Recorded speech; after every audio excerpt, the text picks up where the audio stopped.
নতুন একটি ভিডিও নিয়ে আবার চলে আসলাম আপনাদের মাঝে। আসসালামু আলাইকুম, আপনারা কেমন আছেন? আশা করি সবাই ভালো আছেন। গরুর কলিজাটা কিভাবে রান্না করছি সেই রেসিপিটা নিয়ে আপনাদের মাঝে চলে আসলাম। এখানে আমি পরিমাণ মতো তেল দিয়ে দিয়েছি, 1 কাপ পেঁয়াজ কুচি দিয়ে দিয়েছি, দিয়ে দিলাম এলাচি, দারচিনি, তেজপাতা, লং, সবগুলো আমি একসাথে পেঁয়াজের সাথে ভেজে নিচ্ছি। একটা সুন্দর ফ্লেভার আসে তেলের সাথে দিয়ে দিলে, এটাই ভালো হয়। পরে দিলেও হয়। দিয়ে দিলাম আদা পেস্ট 1 টেবিল চামচ, দিয়ে দিলাম রসুন এবং জিরা পেস্ট একসাথে করা আমার এটা 2 টেবিল চামচ। দিয়ে দিব আমি এখন মরিচের গুঁড়া 2 টেবিল চামচ। ঝালটা একটু বেশি খাই, এই জন্য মরিচের গুঁড়াটা একটু বেশি দিলাম। এখন আমি পানি দিয়ে দিলাম যে নিচে পুড়ে না যায় মশলাটা। দিয়ে দিব হলুদের গুঁড়া 1 টেবিল চামচ। একটু ভালোভাবে কষাই নিব। মশলাটা যত সুন্দর কষানো হবে তরকারিটা কিন্তু খেতে ততই ভালো লাগবে। স্বাদ মতো লবণ দিয়ে দিলাম। একটু ভালোভাবে কষাই নিচ্ছি মশলাটাকে। মশলাটার রঙটা চেঞ্জ হয়ে গেছে। আমি কলিজাগুলি দিয়ে দিচ্ছি ভালোভাবে, কিন্তু এটা ধোয়া সিদ্ধ করা। আমি হাফ কেজি এখানে কলিজা নিয়েছি।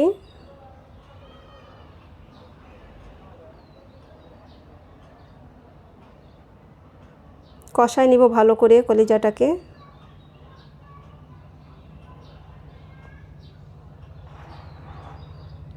যে কোনো তরকারি যত বেশি কষানো হয় খেতে ততই কিন্তু টেস্টি হয়, সবাই জানি। আমি এখন একটু ঢেকে দিব।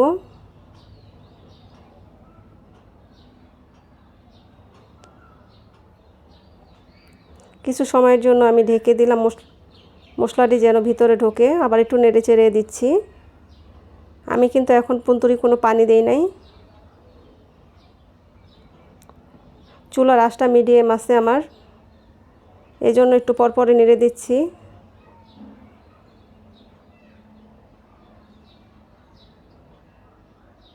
আবার ঢেকে দিয়েছিলাম আমি কিছু সময়ের জন্য। কলিজের থেকে যে পানিটা বের হয়েছিল সেই পানিটা কিন্তু একেবারে শুকায় গেছে। এই পর্যায়ে যদি পানি না দিই তাহলে কিন্তু লেগে যাবে। আমার কিন্তু এখন পানি দিতে হবে। দিয়ে দিলাম পরিমাণ মতন পানি, যে কলিজাটা সিদ্ধ হয়ে যায়। আমি আর পানি দেব না, এই পানিটা দিয়েই রান্না করে ফেলব। এখন ঢেকে দিব কিছু সময়ের জন্য। আমি আবার একটু নেড়ে চেড়ে দিচ্ছি। আমি সাথে কিছু আলু দিব, 2টা আলু দিয়েছি। এখন আমি আলুগুলি দিয়ে দিব। ছোট 2টা আলু দিয়েছি আসলে।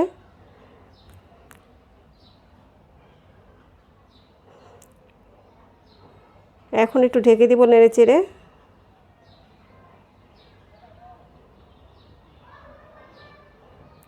আসলে মাংস রান্না করা সবচেয়ে সহজ কাজ হইলো রান্নার মধ্যে মাংস রান্না করা। আমার পানিটা কিন্তু একেবারে শুকাই গেছে, দেখতে পারতেছেন।